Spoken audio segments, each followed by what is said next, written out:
In January 1950, 72 years ago, last month, India's constitution came into effect, laying the foundation for a democratic, secular republic intended to uphold justice and liberty and equality for all Indians. But today, India's most basic human rights, guaranteed in the constitution and in international law, are at serious risk. In particular, liberty of thought, expression, belief, and religion. India's national government, led by the Hindu Nationalist Party, BJP, has failed to protect these fundamental freedoms. And many of its policies and actions are now violating these rights and contributing to a growing sense of insecurity and inequality for religious minorities and vulnerable populations especially. The greatest threat to India's constitution today is the government's promotion of India's majority religion, Hinduism, at the expense of the country's secular foundation and its religious minorities. BJP leaders and affiliated groups have long stigmatized communities as a threat to national security and to the Hindu way of life. They've been making divisive, hate-filled remarks against Muslims around state and national elections, intended to gain Hindu votes by appealing to anti-Hindu animosities the BJP itself created. The nature of this political discourse has served to normalize violence against India's minorities, especially Muslims and Christians. Bigotry embedded in the government has infiltrated independent institutions, including the police, and empowered nationalist groups to threaten, harass, and even violently attack religious minorities with complete impunity. The BJP government has adopted laws and policies that systematically discriminate against religious minorities and other groups, and which stigmatize critics of the government. In December 2019, the government passed the Citizenship Act, the Citizenship Amendment Act, which discriminates against Muslims and which, for the first time in India's history, explicitly makes religion the basis for naturalized citizenship.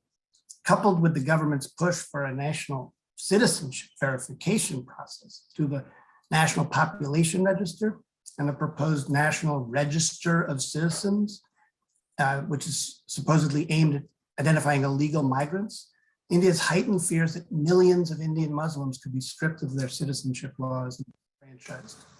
And for more information on our reporting on these legal plans and other problematic legal initiatives, I invite people to visit our India page, hrw.org/India. You can read analysis of citizenship law, laws banning religious conversions, and laws meant to legislate the slaughter of cows, which are considered holy by many Hindus, but laws which authorities and vigilantes now use to target and arrest Muslim cattle traders, and laws which have emboldened extremist Hindu vigilante groups to assault, beat, and even kill religious minority members, especially Muslims and Christians. Indian authorities have been using draconian laws on sedition, counterterrorism, and national security, and foreign funding regulations, as well as free speech, hate speech protections to attack opposition, civil society, human rights defenders, journalists, and other critics of the government. And people who protest or criticize the government are frequently labeled anti-national, and the authorities target them using these politically motivated legal provisions, or alleging financial fraud or irregularities. Farmers protesting against amendments to agriculture laws are labeled as terrorists. Muslim students and civil society groups protesting against the discriminatory citizenship law have been charged with terrorism. Prominent human rights defenders who work with India's most vulnerable populations are languishing in prison on baseless terrorism charges, even as a growing body of research points to the use of spyware that is used to plant evidence against them. The government has meanwhile been using the Foreign Contribution Regulation Act to shut down foreign funding for thousands of civil society groups, and especially going after those who work on human rights issues. So civil society groups and journalists now are facing serious problems, especially in Kashmir, since the government cracked down revoking the government's decision to revoke the status in 2019. The government regularly shuts down the internet in the region to black out communications and prevent protests and rallies, and arrests and prosecutes critics. The government is also using technology to curtail rights as part of its broadening crackdown on freedom of expression across the country. The BJP-led government has enacted new internet rules to gain greater control of online content.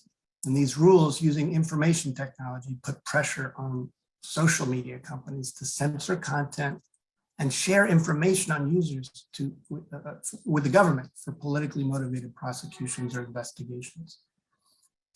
There are also growing concerns over the independence of Indian institutions, which have long provided checks and balances that are imperative in any democracy. So the Election Commission, the judiciary, the National Human Rights Commission are all facing increasing scrutiny under implications of bias. India's constitution has endured for over 70 years, in part because the people of India have used it to expand their freedoms over time. But tragically, today, the Indian government institutions that are supposed to uphold the country's constitutional values are eroding them while fueling discrimination, hatred, and violence. These deteriorations are threatening India's underlying identity, the very idea of India as a diverse, pluralistic nation state.